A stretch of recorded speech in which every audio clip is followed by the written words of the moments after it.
verdade. Vamos lá. Portanto, submetam-se a Deus, resistam ao diabo e ele fugirá de vocês. Mais uma vez. Portanto, submetam-se a Deus, resistam ao diabo e ele fugirá de vocês.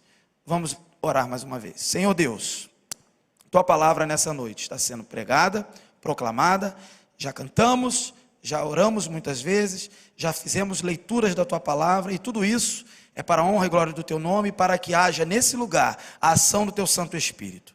Portanto, Senhor, agora te pedimos que o teu Espírito possa iluminar os nossos corações e que a tua palavra possa encontrar em nós terreno fértil para produzir fruto de arrependimento, fruto de vida nos corações. Senhor, afasta de nós toda distração, todo impedimento para a proclamação do Evangelho. E que possamos sair daqui alimentados pela tua palavra, assistidos pelo teu Santo Espírito e preparados para praticar toda a boa obra, a obra que agrada ao Senhor. Em nome de Jesus que nós oramos. Amém. Queridos, o tema desta mensagem está aqui atrás de mim, está aqui nessa moldura aqui, vencendo a guerra. Aí nós vamos trabalhar então esse tema, vencendo a guerra. Agora, quando a gente lê apenas o verso 7, que eu falei para os irmãos, submetam-se a Deus, resistam ao diabo, e ele fugirá de vós, a gente pode pensar assim, o que tem a ver com guerra? Mas quando você começar a ler o capítulo, você vai ver que tem a ver com guerra. Na verdade, queridos, existem guerras que não deveriam ser lutadas, ser travadas. E existem guerras que o Senhor e a palavra dele nos orientam a travar e a buscar vitória. E aqui nós vemos então Tiago, dando continuidade, tudo que foi falado, capítulo 2, expressar a sua fé, né, de forma prática, com amor aos irmãos, e da mesma forma o capítulo 3 que o pastor Carlos pregou, que é controlar, né, ter controle de si mesmo, né, e aquele que não se controla, aí vai acontecer algo no capítulo 4, essa é a ligação, aquele que não se controla começa a ter problemas, e aí a verdade é que a gente vê que no tempo de Tiago, no contexto de Tiago, para quem ele escreveu, para os cristãos do seu tempo, estavam havendo guerras, estavam sendo travadas guerras inúteis, infrutíferas. Na verdade, guerras que não levavam a progresso nenhum, pelo contrário, causavam apenas a morte desnecessária, a perda desnecessária. E Tiago então vai alertar aqui sobre estas guerras e tendo como o contexto geral, o controle que os cristãos tinham que ter, que ele vem do capítulo 3 falando do controle, o controle de si mesmo,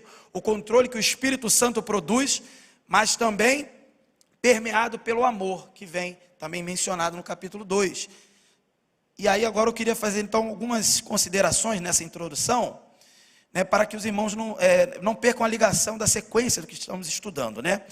Para quem perdeu alguma coisa, né? A gente sabe então que a carta de Tiago, ela vai confrontar os cristãos para terem uma vida prática. É isso que a gente sabe. Estamos aqui recapitulando.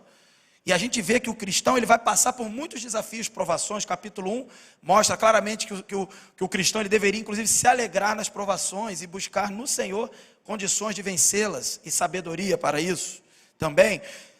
E inclusive obediência à palavra de Deus. E a frase que define, que resume bem a carta de Tiago como um todo, que eu apresentei na semana passada, e eu vou repetir aqui hoje, peço que o irmão da projeção passe à frente, essa primeira frase que está na tela.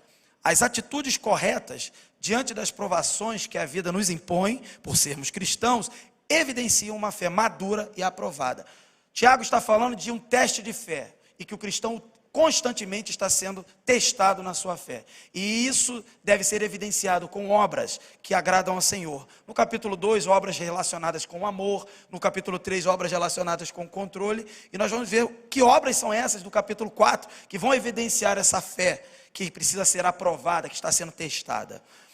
Inclusive, a frase que está abaixo, ela mostra o resumo do capítulo 4. Vamos dar uma olhada então. A atitude correta na aprovação do egoísmo é a humildade, submissão a Deus como mestre, juiz e soberano. É a humilde submissão a Deus como mestre, juiz e soberano. Ou seja, o capítulo 4 vai defender a ideia, Tiago, no capítulo 4, de que há outro tipo de provação também nos crentes, que é movida, é originada pelo egoísmo, pelo egocentrismo, que na verdade é fruto de vazões que o ser humano dá aos seus desejos e às suas cobiças. E vencer esse teste do egoísmo, vencer essa provação do egoísmo, na verdade, só se vence isso, a atitude correta para vencer isso é com submissão e humildade a Deus. Por isso a leitura do versículo 7, né, submetam-se a Deus e resistir ao diabo. A forma de vencer e de passar neste teste de fé, quanto ao egoísmo, quanto àquilo que nós, como seres humanos, queremos fazer para nós e queremos nos colocar como centro das coisas, como deuses, e substituir, né, o nosso Deus que deve ser adorado por toda a eternidade. Então, a atitude correta é estar submissos ao Senhor e agir de forma em que a gente negue estas tendências de sermos egoístas. E a gente tem então dois blocos, duas verdades, pode passar por favor, duas verdades para a gente absorver nessa noite quanto ao capítulo 4. A primeira verdade é que nós devemos nos submeter ao Senhor em arrependimento a Deus. Do verso 1 ao 12, essa primeira parte maior do capítulo, essa parte ela vai mostrar vários erros da igreja, daquele contexto, daquele tempo, que também acontecem até hoje, porque o ser humano continua sendo ser humano. Vários erros que precisavam ser corrigidos, e o encorajamento ali era a correção e o arrependimento diante do Senhor. Então não há como nos submetermos a Deus sem arrependimento, sem passarmos pelo arrependimento, para que aí então, dentro desse processo do arrependimento, consigamos negar as obras más e praticar e evidenciar as boas obras que agradam ao Senhor. Então o primeiro ponto, do verso 1 ao 3, nós podemos ver aí que aconteciam divergências e motivações erradas, e por isso, mais uma vez, a necessidade da submissão em arrependimento. Divergências e motivações erradas. Vamos ver o verso 1, que diz assim: de onde vêm as guerras e contendas que há entre vocês? Não vêm das paixões que guerreiam dentro de vocês? Aqui, queridos, nós vemos uma lição clara, né, que vem ligando do capítulo 3, né, e os três primeiros versículos que a gente vai ler aqui, inclusive esse verso 1 que a gente já leu, esses três primeiros versículos, que é essa primeira sessão, eles trazem uma ligação com a parte final do capítulo 3, ou seja, a inveja e os sentimentos facciosos que são mencionados no capítulo 3, né, a sabedoria terrena que é criticada por Tiago no capítulo 3, a sabedoria animal, olha só, a sabedoria demoníaca, elas são a causa das guerras e contendas frequentes entre os irmãos. Então aqui Tiago já diz claramente que existem guerras entre irmãos na casa do Senhor, na igreja, e essas guerras, elas têm causa, que foi mencionada pelo pastor Carlos, mostrando como poderíamos controlá-las, né, pela manhã, e são essas questões da inveja, sentimentos facciosos e sabedorias terrena, animal e demoníaca. E Tiago então ele faz essa pergunta é uma pergunta incômoda, provocativa, desafiadora, que toca na ferida. De onde vêm as guerras e contendas que há entre vocês? Quer dizer, ele não dá margem para dizer, será que existem guerras? Será que não existem guerras? Ele já afirma categoricamente, há guerras, e eu digo de onde vem? De onde vem? E ele responde essa pergunta com uma outra pergunta retórica. Não vem das paixões que guerreiam dentro de vocês, ou dos desejos pecaminosos que vêm de vocês, que estão aí lutando dentro de vocês? E esse termo, paixões, é a palavra-chave para entender isso. Significa que durante a vida a pessoa ela vai escolher prazeres carnais, mesmo sendo cristã. Ela acaba cedendo prazeres carnais contrários à vontade de Deus. E quando Deus ele não é mais o centro da vida da pessoa, por mais que ela seja cristã, mas é naquele momento ela comete aquele pecado, e quando ela cede ao desejo carnal, ela está dizendo que ela é o centro, porque ela quer satisfazer o desejo dela mesma. E Deus já não é mais o centro da vida dela. E quando então isso ocorre, quando Deus já não está mais no centro, na prioridade do ser humano, né, a busca pelos prazeres, ela vai assumir o controle. E a paz que deveria reinar entre os cristãos, ela vai ser perturbada por guerras e contendas frequentes. E essas são as guerras, queridos, que não devem ser lutadas, travadas. Então, o tema, mais uma vez, é vencer a guerra, vencendo a guerra. Mas eu não tenho que vencer esta guerra contra o meu irmão. Eu não tenho que vencer uma contenda, uma luta, uma disputa com o meu irmão. Tiago vai mostrar que essas guerras aqui, que aconteciam, elas são inúteis. E na medida que ele vai discorrendo no capítulo 4, na medida que ele vai mostrando que essas guerras são infrutíferas, não produzem vitória ou algo bom para ninguém, pelo contrário, só derrota e morte. Na medida que ele vai explicando tudo isso e mostrando a necessidade de submissão a Deus, é aí que se vê claramente a verdadeira guerra que deve ser travada e vencida no poder de Deus. Veja o versículo 2: vocês cobiçam coisas e não as têm, matam e invejam, mas não conseguem obter o que desejam. Vocês vivem a lutar e a fazer guerras. Quer dizer, ele continua criticando. Não tem porque não pedem. E ele mostra claramente isso. E quando ele usa esse termo matar, é importante compreender. Aqui não é necessariamente que cristãos estavam se matando literalmente, né? Eles estavam, na verdade, se odiando. O sentido aqui é ódio. Eles estavam se odiando, não estavam amando. O oposto de amar. Estavam praticando não o amor, o mandamento do Senhor, mas estavam, na verdade, odiando-se.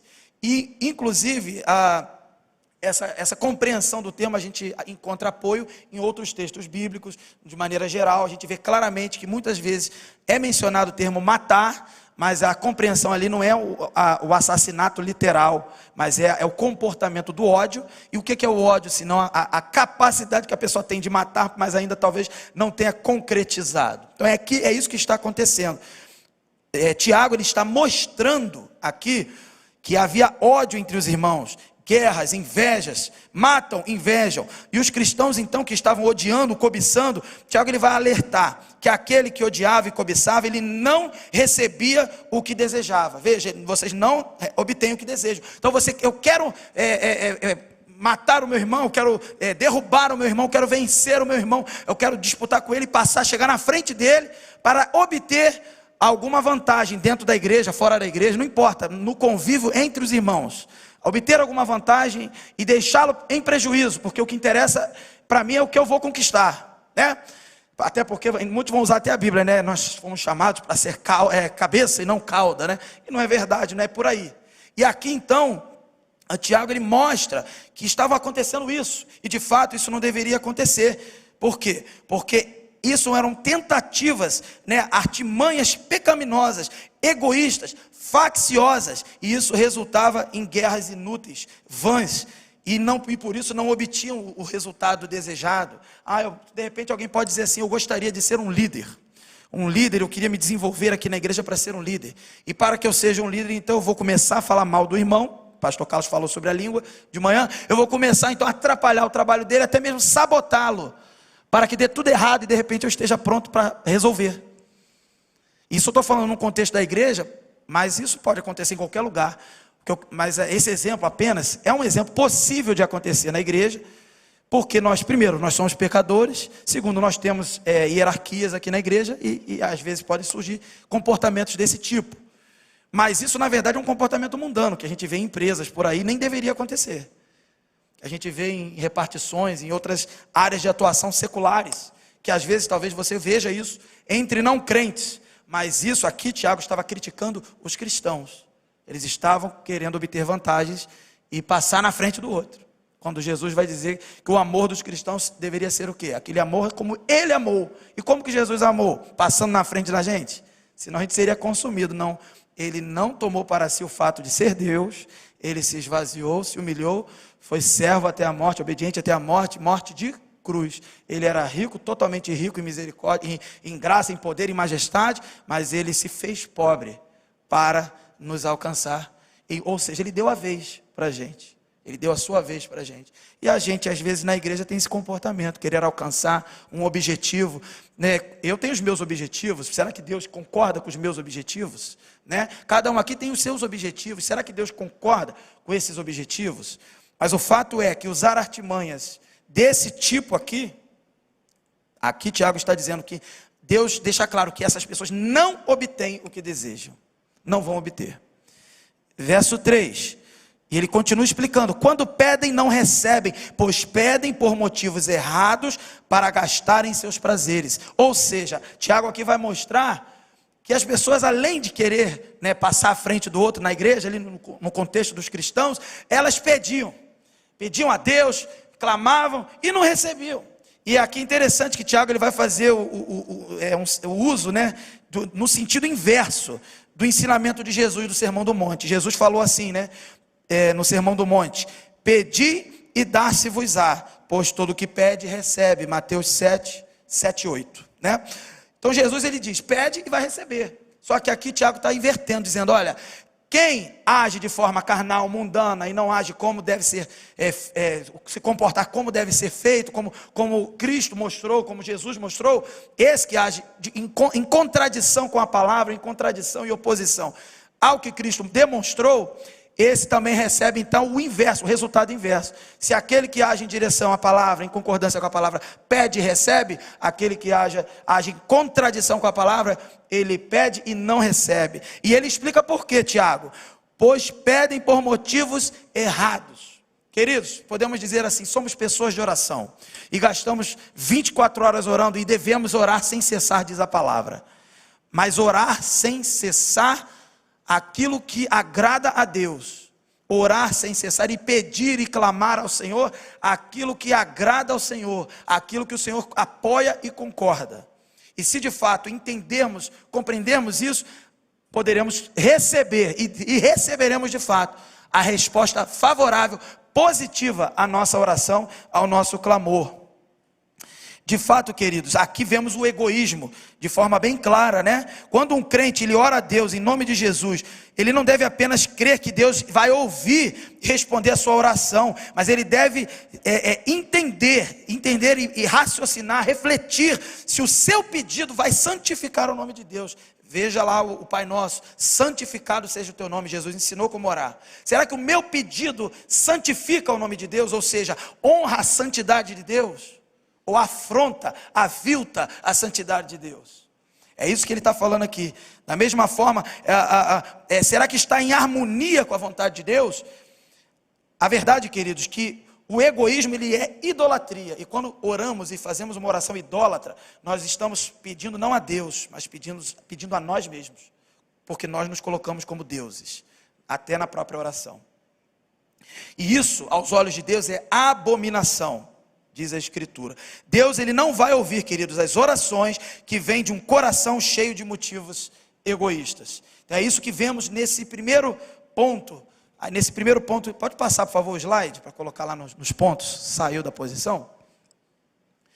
Vemos aí no primeiro ponto. Agora vamos ao segundo ponto, que são os versos 4 e 6. A amizade com o mundo. Veja o que acontece aí. A gente vai perceber que um cristão, ele não pode ser amigo de Deus, é isso que Tiago vai falar, e amigo do mundo ao mesmo tempo. Não pode, ele não pode ter amizade simultânea em personagens, vamos dizer assim, que se opõem. O mundo é opositor a Deus, e Deus, ele tem repulsa pelo mundo, e ele está irado com o mundo. Ele não pode buscar, então o ser humano não pode buscar ambições egoístas, e ainda assim se mostrar e dizer que é fiel e conseguir ser fiel a Deus. É impossível, é contradição, é um absurdo se cumprir essa afirmação. Na verdade, quando o crente ele se volta para os prazeres do mundo, e Tiago vai mostrar isso, ele vai dar as costas para Deus. Veja o verso 4 aí: adúlteros, vocês não sabem que a amizade com o mundo é inimizade com Deus? Quem quer ser amigo do mundo faz-se inimigo de Deus. A gente pode observar aqui alguns pontos interessantes desse versículo. Primeiro que eu queria destacar: adúlteros. O termo adúlteros. Tiago ele vai estar escrevendo para cristãos, para judeus que estão familiarizados. São judeus dispersos pelas nações, e eles estão familiarizados com essa expressão adúlteros vinda do Velho Testamento. Aqui é a ideia a metáfora em que Deus, ele é o marido, e o povo de Israel é a esposa, e a esposa infiel, e Deus ali, ele está então irado com a sua esposa, e a esposa está então agindo com infidelidade, adúltera. Esse é o sentido. Então quando ele chama os cristãos de adúlteros, há um contexto do Velho Testamento, dizendo assim: vocês são povo de Deus, E vocês estão desonrando o compromisso e a aliança que Deus fez com vocês. Vocês são adúlteros nesse casamento que há entre o povo de Deus e o próprio Deus. E aí, a gente pode ver isso inclusive no Velho Testamento, por exemplo, Oséias 1:2, diz assim: vai, toma uma mulher de prostituições e terás filhos de prostituição, porque a terra se prostituiu, desviando-se do Senhor. Ou seja, ele trata ali, naquele contexto, o povo como uma prostituta, uma adúltera.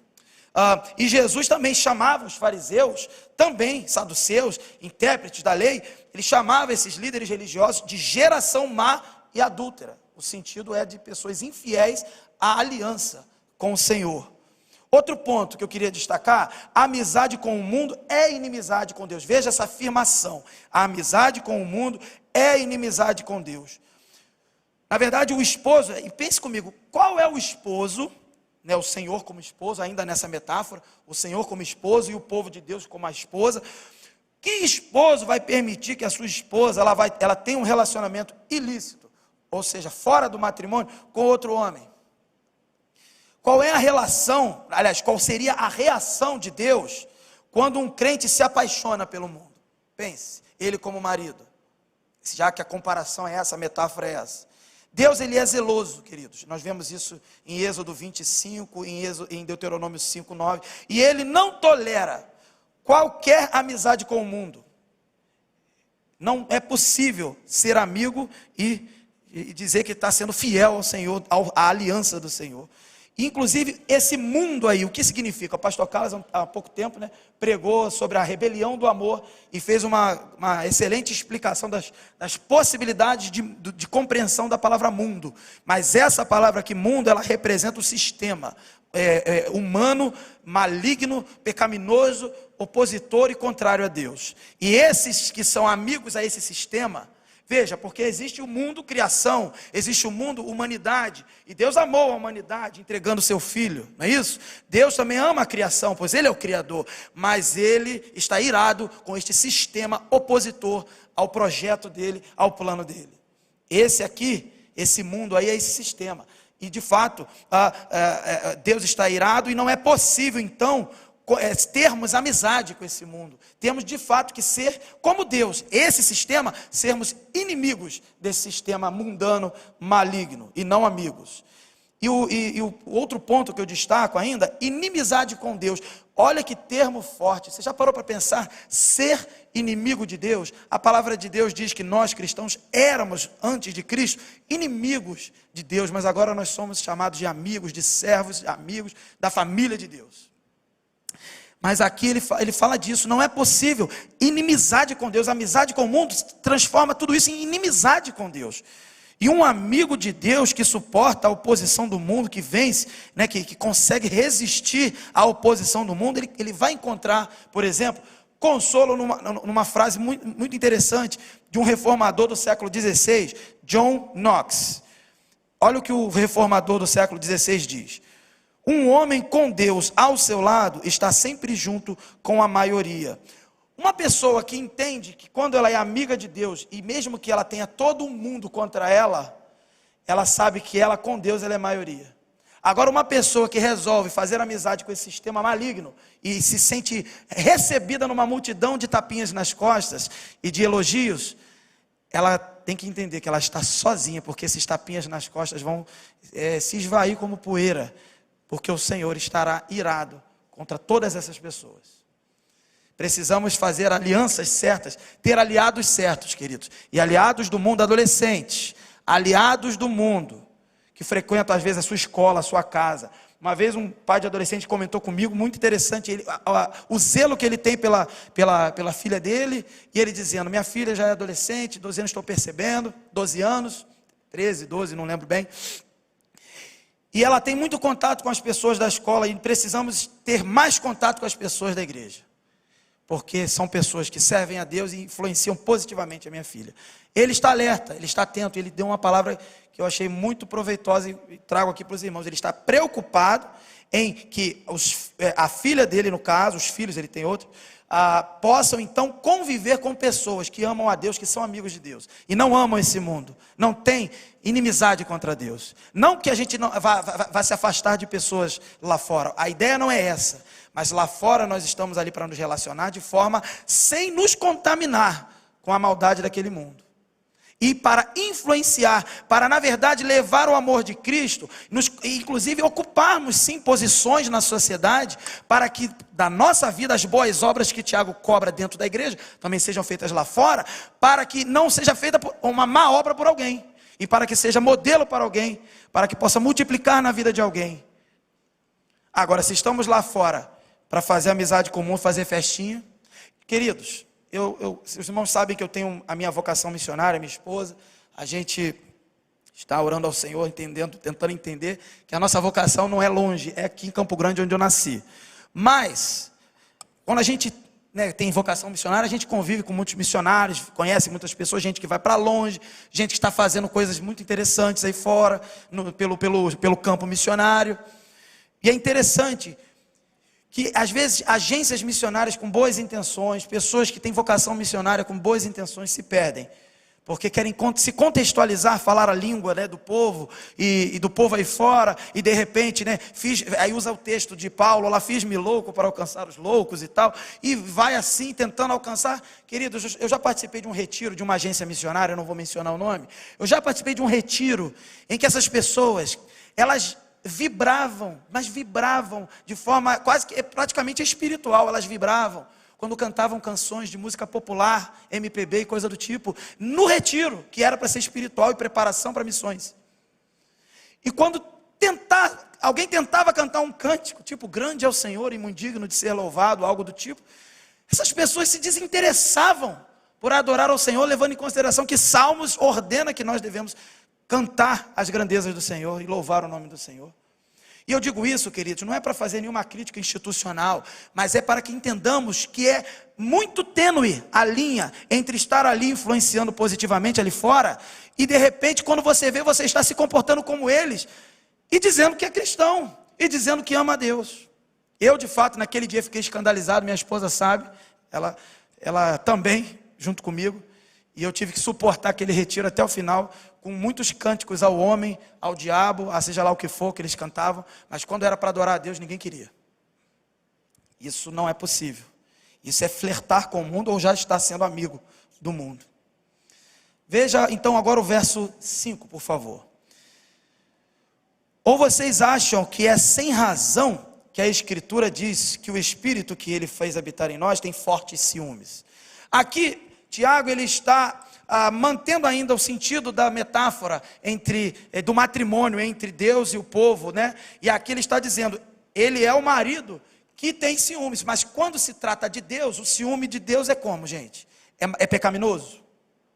Que ciúme seria esse? É um ciúme no sentido de que ele não divide o povo dele com ninguém. Então aquele que escolher ser amigo do mundo, escolheu abandonar esse matrimônio com o Senhor, e aí se torna inimigo de Deus. É isso que quer dizer. Deus nos ama, Ele não divide a gente com ninguém, mas e o contexto dessa explicação do verso 5 é para reforçar o perigo de ser amigo do mundo e tornar-se inimigo de Deus. Deus não aceitará, não vai aceitar de forma alguma que nós flertemos com o mundo.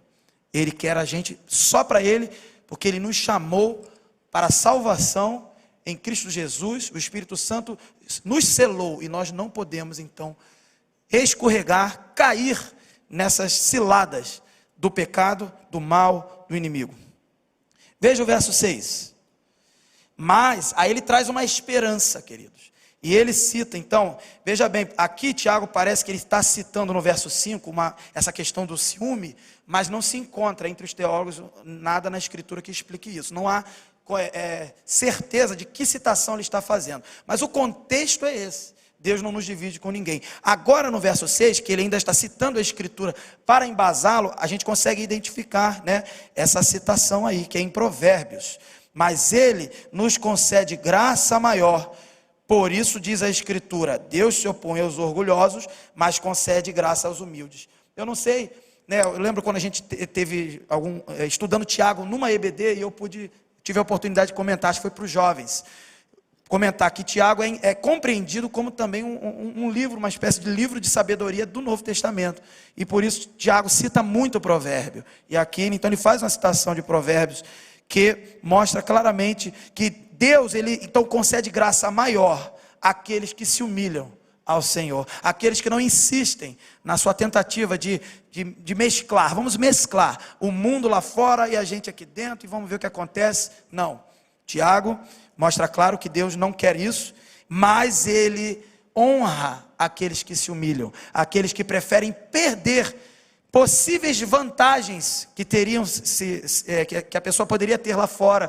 com certas amizades que seriam pecaminosas. Ele honra aqueles que se humilham e concede graça àquele que se achega ao Senhor, se apresenta ao Senhor. Terminado então este ponto, o ponto 2, vamos ao ponto 3, por favor. Aproximando-se de Deus, versos 7 a 10, os irmãos estão acompanhando aí, né? Versos 7 a 10.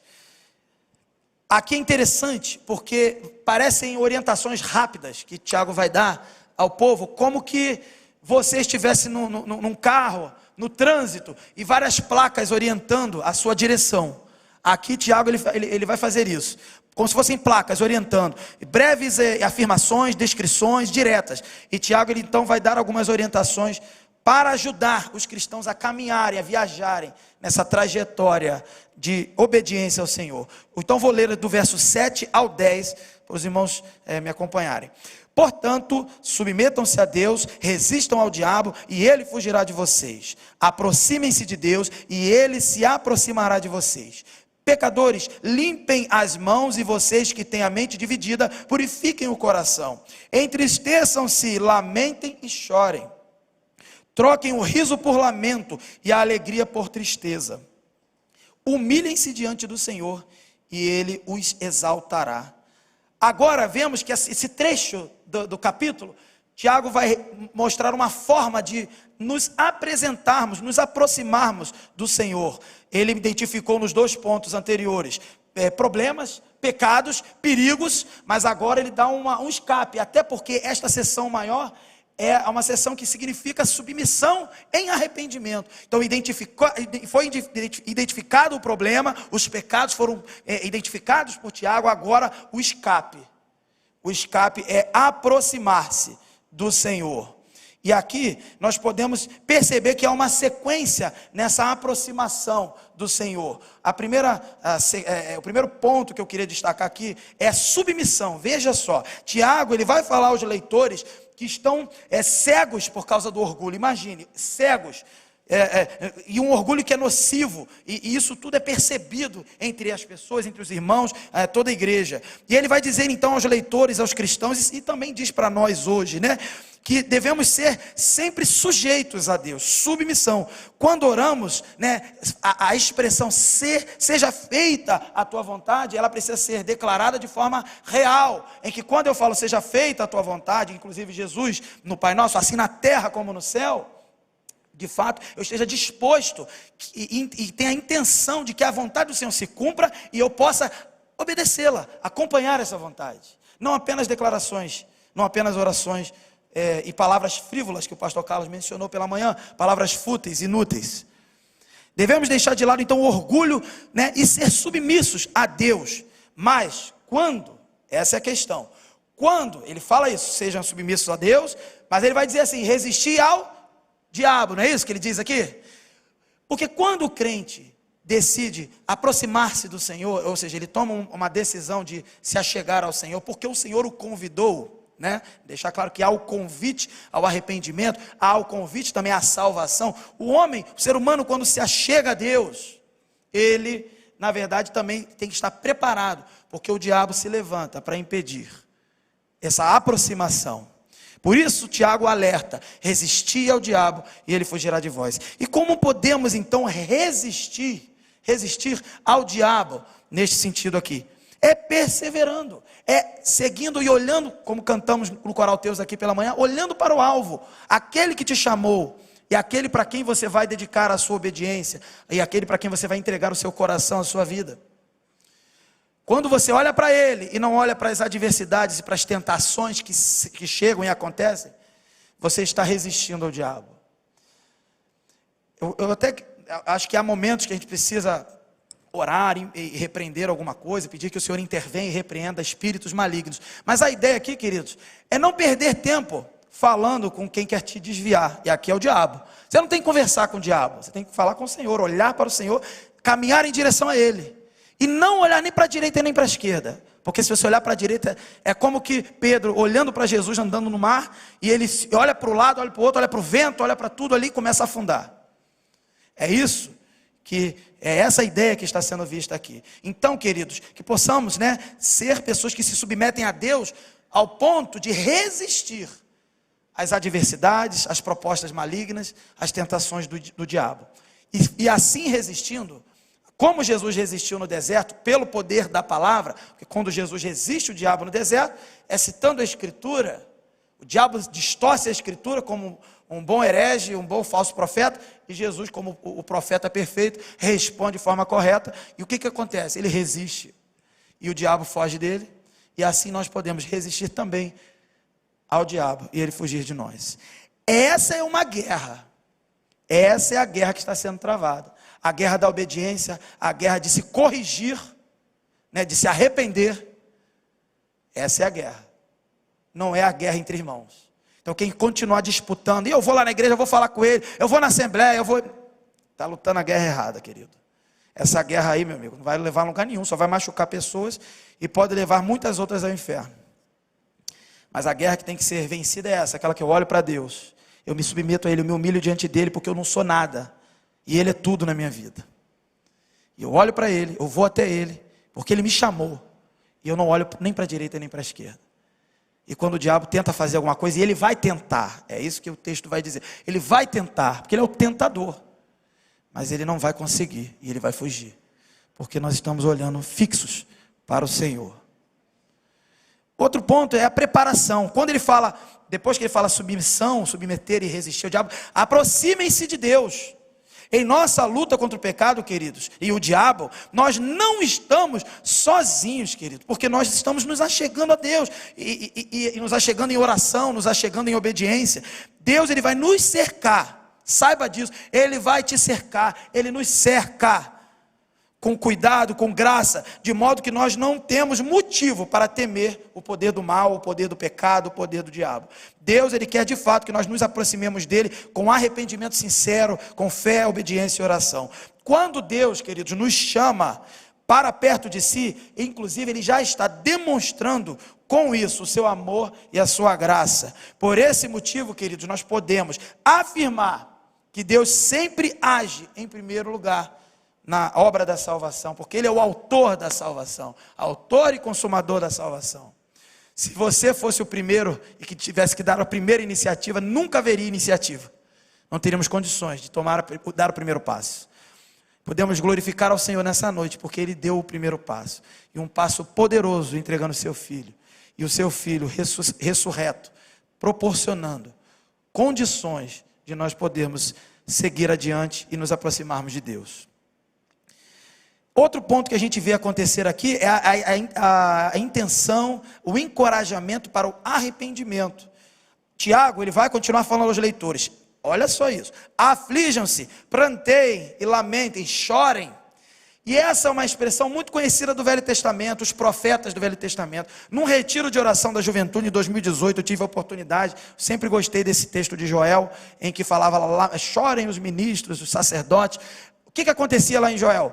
O juízo do Senhor iria passar sobre a nação de Israel, sobre o povo de Deus, por causa do pecado, e não ia sobrar nada.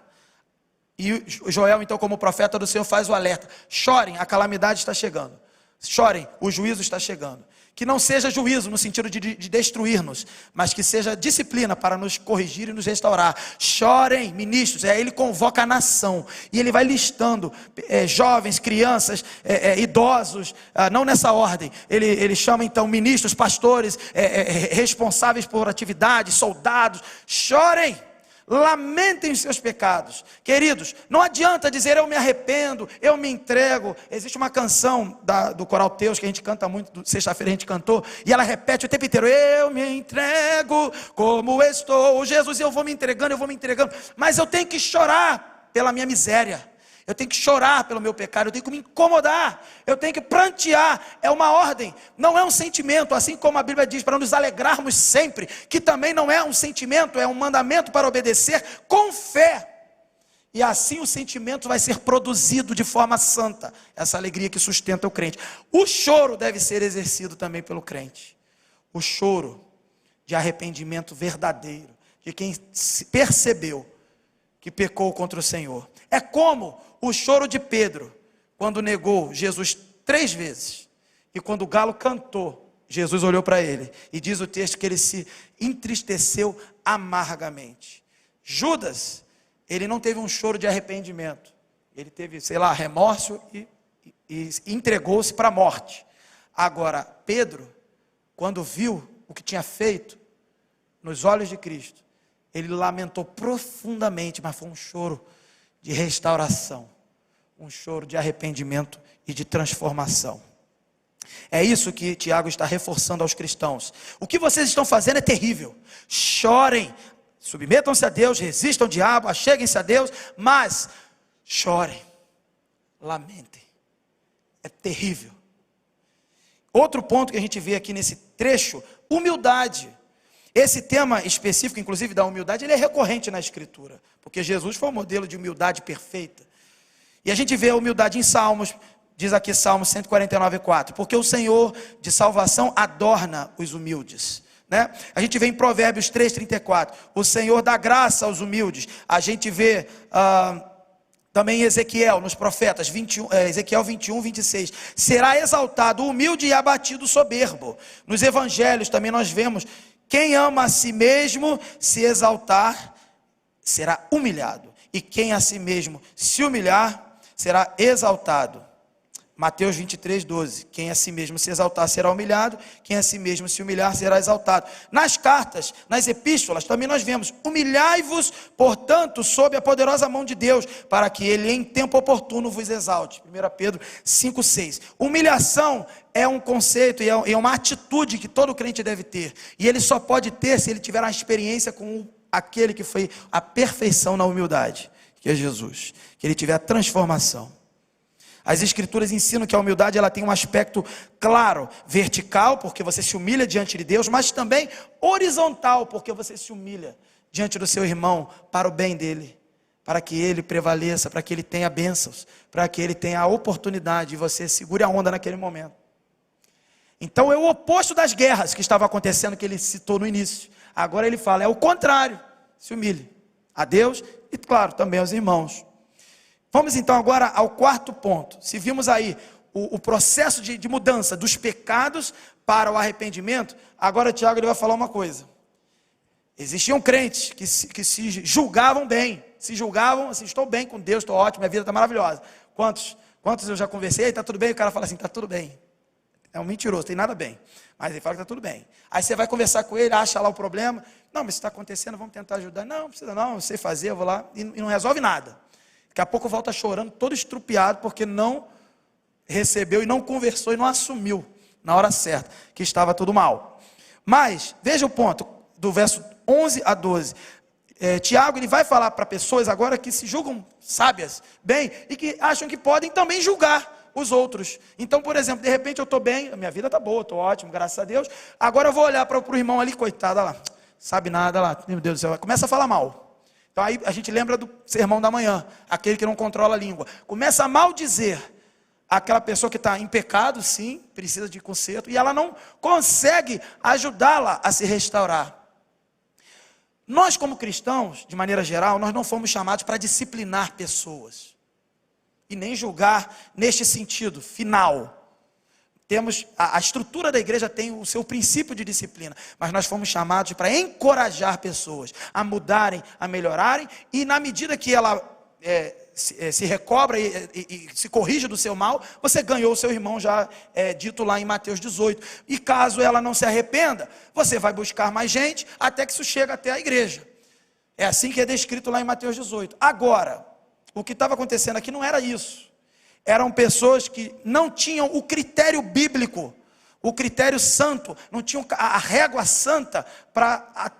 E a régua santa, queridos, não é uma régua só de justiça, é uma régua também permeada de misericórdia, graça e amor, para a restauração daquele que está perdido, que aquele está se equivocando. Eu lembro que eu participei de um podcast aí, de uns adolescentes que me chamaram aí para fazer, e Raquel, aí uma pergunta foi feita: como é que é isso? A gente não pode julgar, diz o texto que não pode julgar, a gente não pode julgar, porque senão a gente vai ser julgado.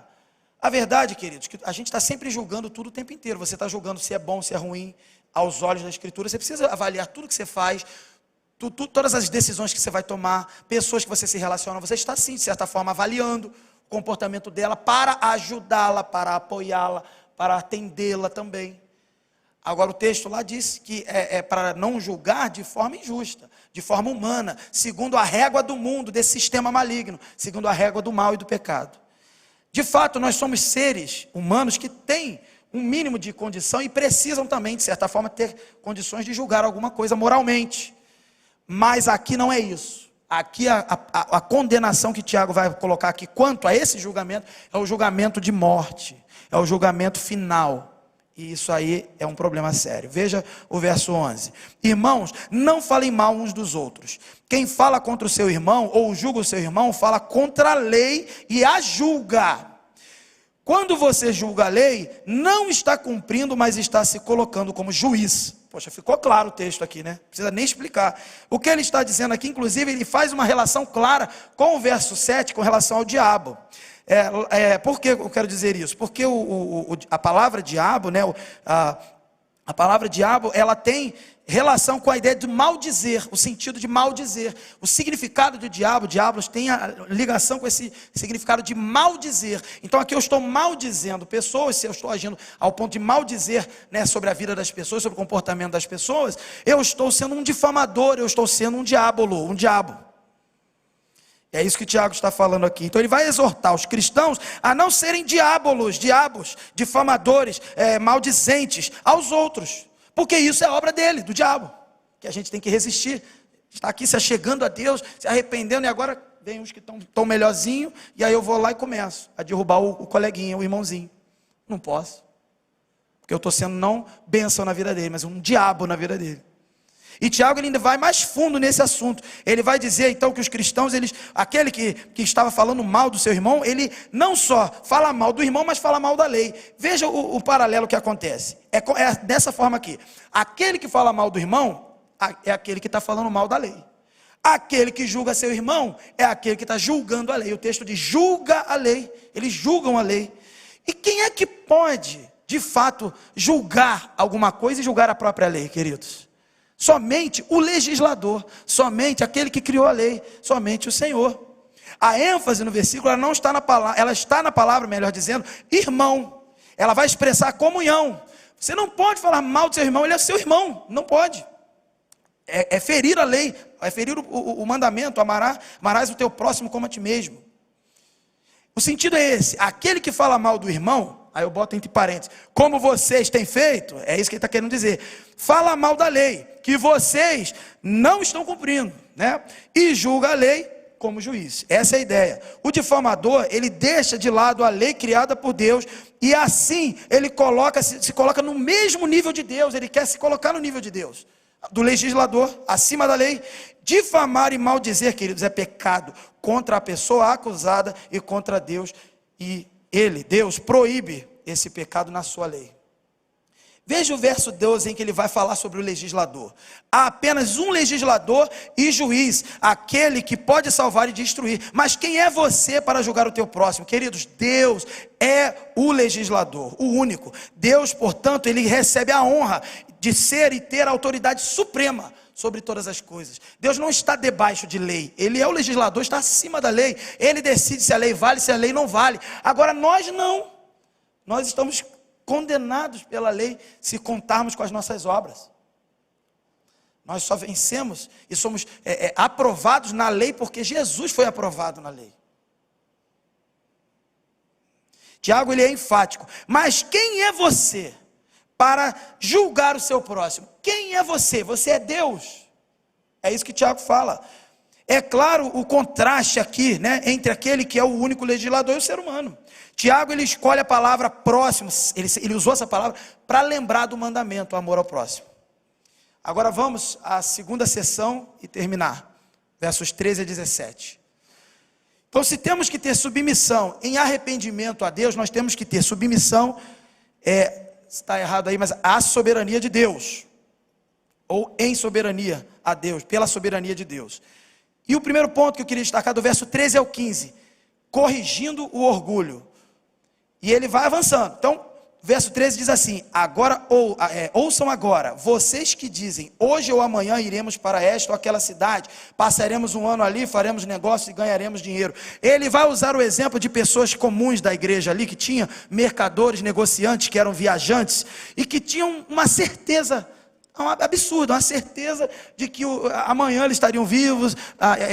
Ele vai criticando, usando essas frases que ele ouvia ali, né, no contexto dos cristãos e os negociantes ali, os comerciantes que viajavam. Amanhã iremos para esta ou para aquela cidade, passaremos um ano ali, faremos negócio. Tipo assim, não basta você achar o legislador, tem que achar que está tudo certo, você comanda tudo.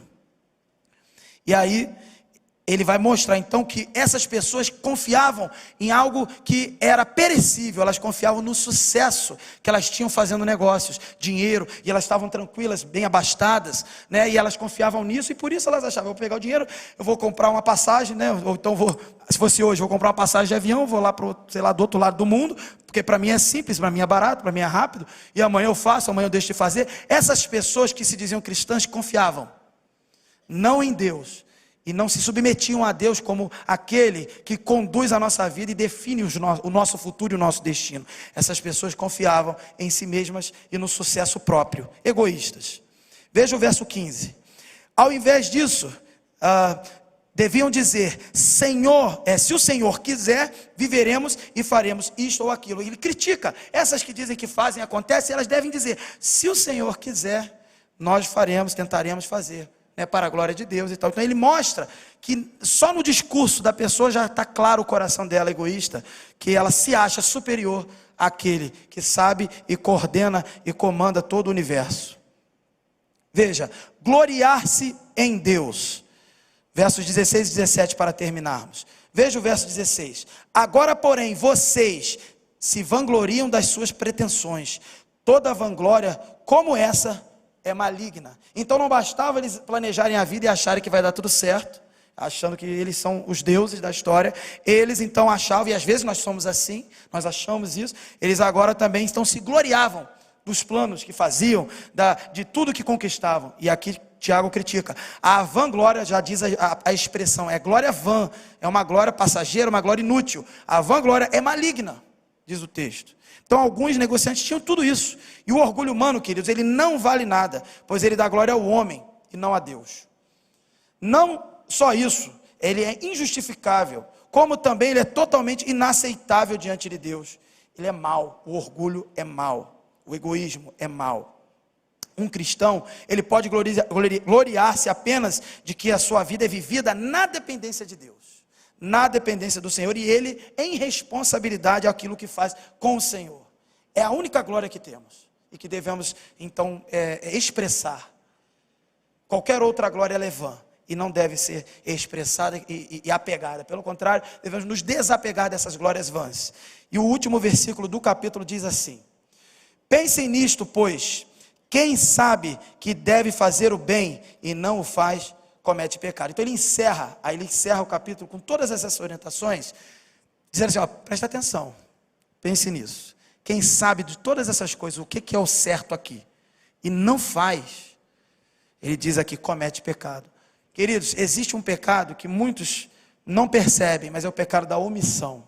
É o pecado, ele é sutil, mas ele é tão pecado quanto os outros. É quando você identifica a possibilidade de fazer o bem, a necessidade de algo ser feito, e é você que tem que fazer, não é outro não. Você deixa para outro, você deixa passar, aí você não assume o seu papel.